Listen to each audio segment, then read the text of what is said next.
Hey there YouTube, American Pie here. So here's a first look at the adventure map that I've been working on. It is nowhere near done, but my little run through will give you some ideas as far as what I'm going for with this. So let's see, you at your little starting area. I got a hole in here so I could get through. Let me turn the lights off. I got a hole in here so I could get through when I was flying around.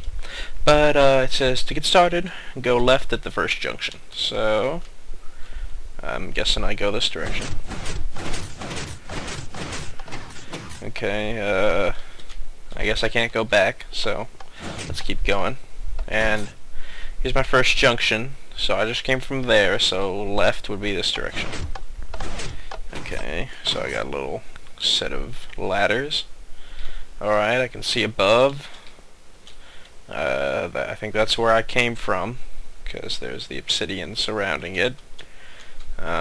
Looks like there's a little path. You can sort of see the little path. And, so I got a big chest over there. So I'm thinking there's something I can pick up in a chest in that direction.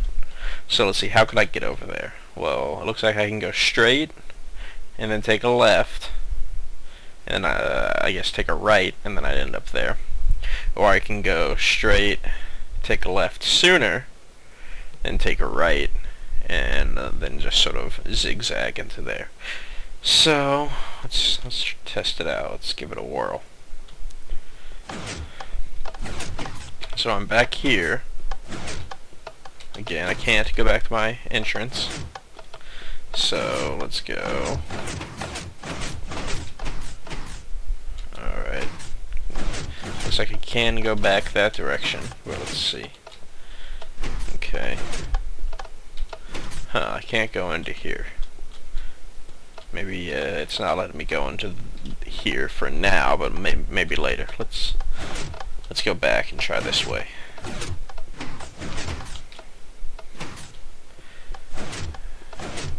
It's a little confusing as where I am, because every time the walls close in, all I can see is my little confined space. Okay, I think I recognize this area from the map above, or from the map that or not from the map, from my little observation post. Was it this way? Let's see. Okay. Maybe. Let's see. Let's go back through here. Okay, I'm back at Junction. This looks a lot like when I went through to the observation post. So the observation post was to the left, so let's try going to the right. Okay, I'm thoroughly confused. Let's go. Okay, observation post. Okay, so straight, left, and then right. So let's try that again. Oh, there we go. So straight.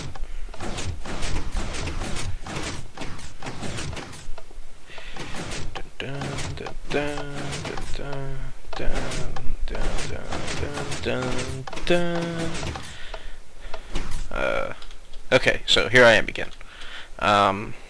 Let's see, so the item was over here. Let's check out over here. Okay, so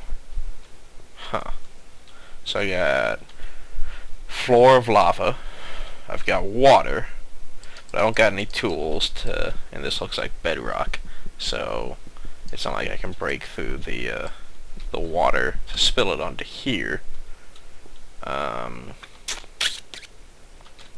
And it's I can't really jump that high because it's just 2 blocks high, and it's 1 block down, so I can't just run across the lava and hopefully jump to the other side without and hopefully not die. So let's see, let's go back to here. I think this was the chest room. Okay, sweet. So item room. Alright, give me 2 buckets. Alright, I think I get the idea.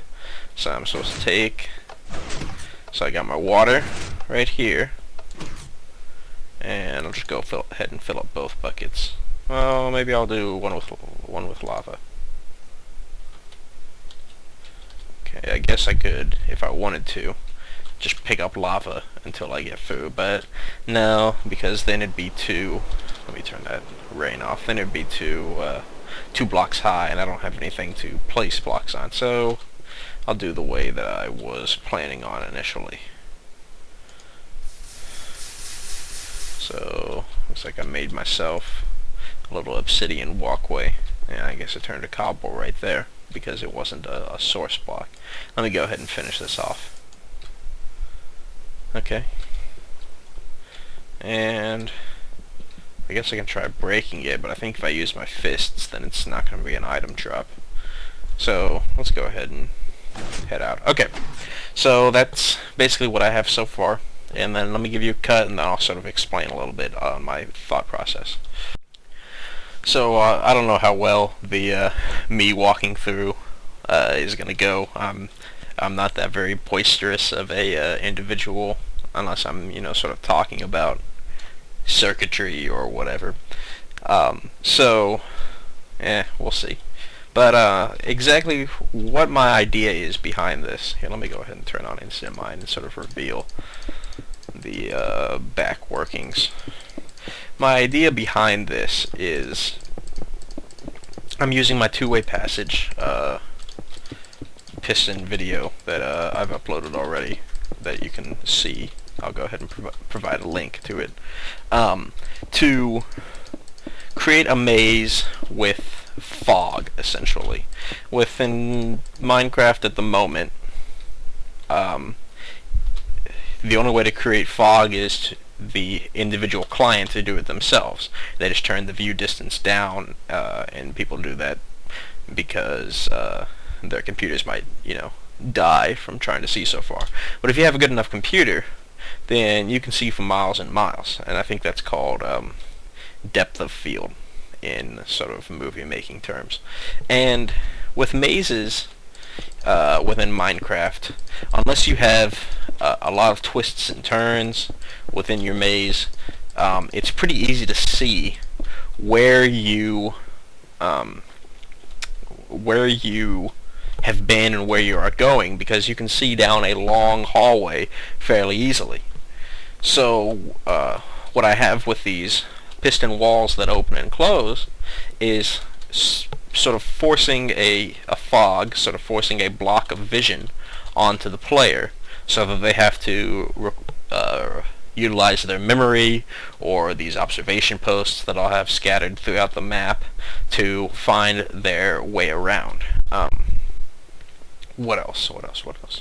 The idea for what it'll eventually flesh out to be is it's going to be sort of a Metroidvania-esque map where you have different paths, you have different ways to go that are easily viewable, but you can't get through those paths unless you have specific items. So just like in Metroid, if you had a very small, like 1 block high area to go through, sure, you could see it, but you couldn't get through it unless you had the morph ball, or if you had a door, if you had a pink door, then yeah, you can obviously see the door and you know that leads somewhere, but you can't actually get through the door unless you have the missiles.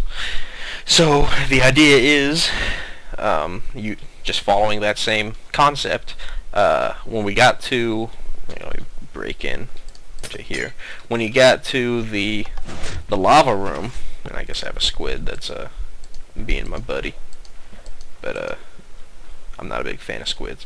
When you got to the lava room, you couldn't get across it. I built it specifically so that you couldn't get across it, because if you jumped into it, it's 2 blocks high, and so you'd be an extra block down. You'd be about like right here, and you couldn't actually get up on top. And there's no water over here, so you'd eventually burn to death. And so you couldn't get across it until you somehow were able to move this water to here, obviously through the use of a bucket. I made sure that it was bedrock, because with enough persistence, you can punch through stone after a while, and even obsidian, but it takes a very, you see, it's sort of starting to go, but it takes a very long time. And I wanted to make sure that people are solving this in the correct way, quote unquote.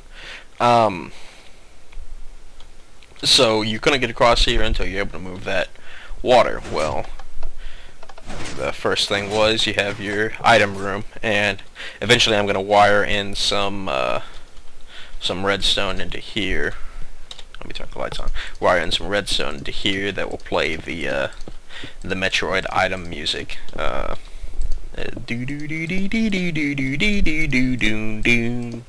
not a singer, obviously, but hopefully you get the idea of what I was going for. I like the Metroid item music as opposed to the Zelda.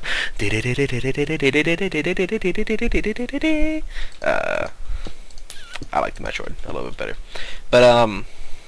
But yeah, you walk into there and then it reveals your item. You go and you open up the chest. You get your buckets, and then you can finally pass through here.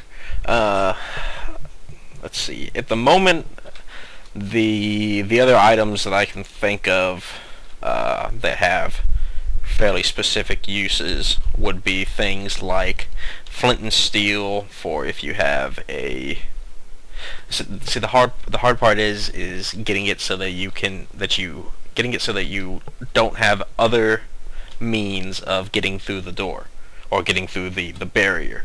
Like, my initial thought was, okay, flint and steel would be how you can get through a wooden pathway, but you can eventually beat your way through wood, obviously, because that's the way that you start out a normal survival game.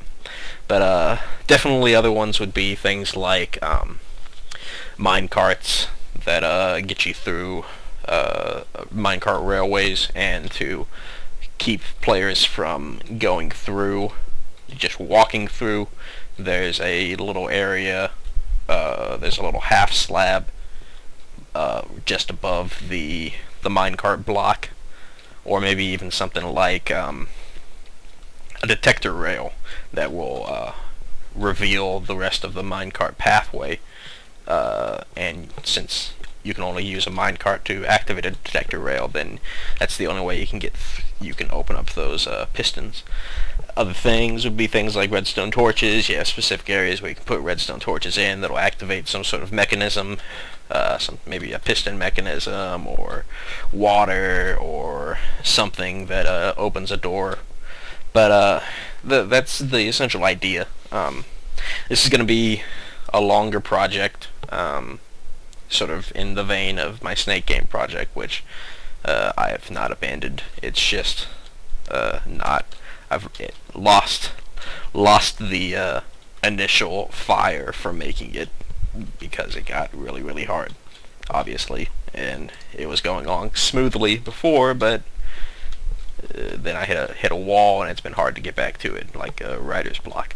But yeah, I'm going to be releasing updates to this periodically for those of you that care, and hopefully you all can start enjoying it like I eventually will be.